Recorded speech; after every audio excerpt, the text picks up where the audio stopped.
जगन्नाथ रथ यात्रा, भक्ति और एकता की यात्रा। जगन्नाथ रथ यात्रा हिंदू धर्म का एक प्रमुख त्योहार है जो पुरी, उड़ीसा में हर साल होता है।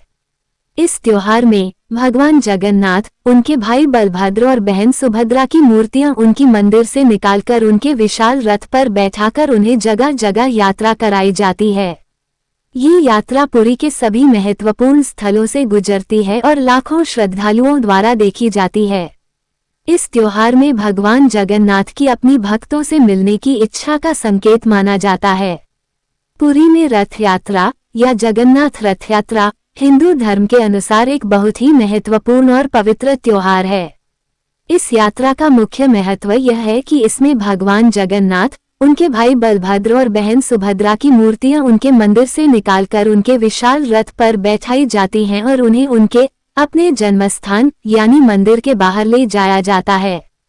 जगन्नाथ रथ यात्रा, तिथि और समय।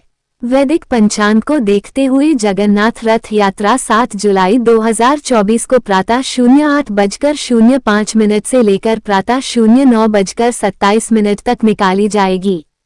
इसके पश्चात दोपहर 12:15 से लेकर 01:37 तक निकाली जाएगी। फिर शाम 04:39 से लेकर 06:01 तक निकाली जाएगी। जगन्नाथ स्वामी नयन पथ गामी भवतु में सदा गह्वरेष्ठ परिपूर्णतम च वदनम।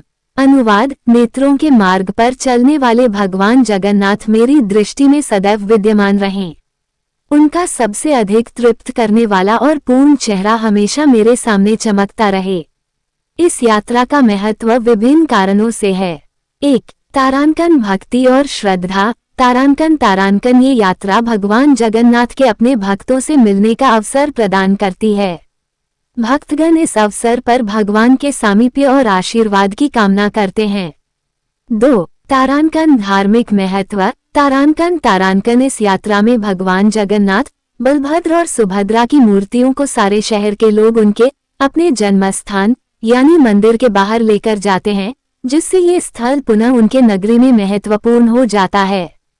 3. तारांकन सामाजिक और सांस्कृतिक आयोजन। तारांकन ये त्योहार पुरी में सामाजिक और सांस्कृतिक उत्सव का स्वरूप धारण करता है, जिसमें स्थानीय लोग, दर्शनार्थी और पर्यटक समान रूप से भाग लेते हैं।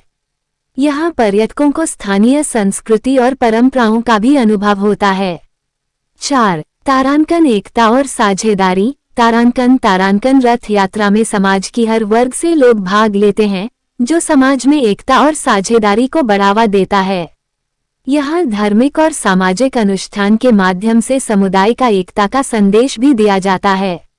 जगन्नाथ रथ यात्रा भारतीय संस्कृति और धर्म के अत्यंत महत्वपूर्ण त्योहारों में से एक है। इसे बहुत से कारणों से महत्वपूर्ण माना जाता है। 1. तारांकन भगवान जगन्नाथ के प्रतीक। तारांकन जगन्नाथ रथ यात्रा में भगवान जगन्नाथ, उनके भाई बलभद्र और उनकी बहन सुभद्रा की मूर्तियां उनके मंदिर से रथ पर स्थापित की जाती हैं और उन्हें समुद्र किनारे स्थित गुंडीचा मंदिर तक ले जाया जाता है। ये त्योहार भगवान के प्रतीक के रूप में माना जाता है और भगवान की विशेष आराधना और सेवा का माध्यम है। 2. तारांकन सामाजिक सामरस्य। तारांकन रथ यात्रा में समुदाय के विभिन्न वर्गों के लोग एक साथ आते हैं और भगवान की सेवा में भाग लेते हैं। इस तरह समाज में सामरस्य और भाईचारे को बढ़ावा मिलता है। 3. तारांकन आध्यात्मिक महत्व। तारांकन रथ यात्रा में भगवान की मूर्तियों को उनके मंदिर से निकालकर रथ पर स्थापित किया जाता है और उन्हें यात्रा के माध्यम से लेकर जाता है। ये दर्शाता है कि भगवान सभी लोगों के लिए समान रूप से हैं और उनके सेवार्थ कोई भी व्यक्ति उनकी आराधना में भाग ले सकता है। 4. तारांकन सांस्कृतिक एवं परंपरागत महत्व। तारांकन रथ यात्रा उड़ीसा की स्थानीय सांस्कृतिक परंपरा का महत्वपूर्ण हिस्सा है और इसे पूरे राज्य में बड़े ही धूमधाम से मनाया जाता है। इस त्योहार में रंग बिरंगे वस्त्र और भारतीय संस्कृति की विविधता दिखाई जाती है। 5. तारांकन वैश्विक दर्शन। तारांकन रथ यात्रा को भारतीय संस्कृति के एक महत्वपूर्ण अंश के रूप में वैश्विक दर्शन मिलता है, जिसे विदेशी पर्यटक और अन्य समुदायों के लोग भी उत्साह से स्वागत करते हैं।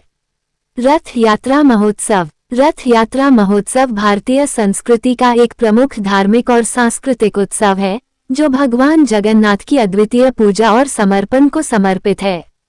यह उत्सव ओडिशा के श्री क्षेत्र जगन्नाथपुरी में हर साल आयोजित होता है, जहां भगवान जगन्नाथ, उनके भाई बलभद्र और बहन सुभद्रा की मूर्तियां उनके मंदिर से निकालकर रथों में स्थापित की जाती हैं। इन रथों को फिर श्री मंदिर से गुंडिचा मंदिर तक खींचा जाता है, जो इस यात्रा का मुख्य तीर्थ स्थल है। रथ यात्रा के दौरान लाखों भक्त और पर्यटक इस महोत्सव में भाग लेते हैं, जिससे सामाजिक समरसता और धार्मिक भावना का परिपूर्ण वातावरण बनता है। इस उत्सव के माध्यम से भगवान जगन्नाथ की सेवा, पूजा और ध्यान का महत्व दर्शाया जाता है, जिससे भक्तों में भगवान के प्रति अधिक श्रद्धा और समर्पण की भावना विकसित होती है। साल में पहली बार ऐसा होता है जब मंदिर के गर्भ से मूर्तियों को बाहर निकाला जाता है और इनकी रथ यात्रा कराई जाती है। इसके बाद इन्हें वापस स्थान पर स्थापित कर दिया जाता है। ये महोत्सव सिर्फ जगन्नाथ में ही नहीं होता, बल्कि देश के अलग अलग हिस्सों में मौजूद इस्कॉन मंदिर में भी रथ यात्रा निकाली जाती है। इस दिन को त्योहार की तरह से मनाया जाता है। बीमार हो जाते हैं भगवान जगन्नाथ।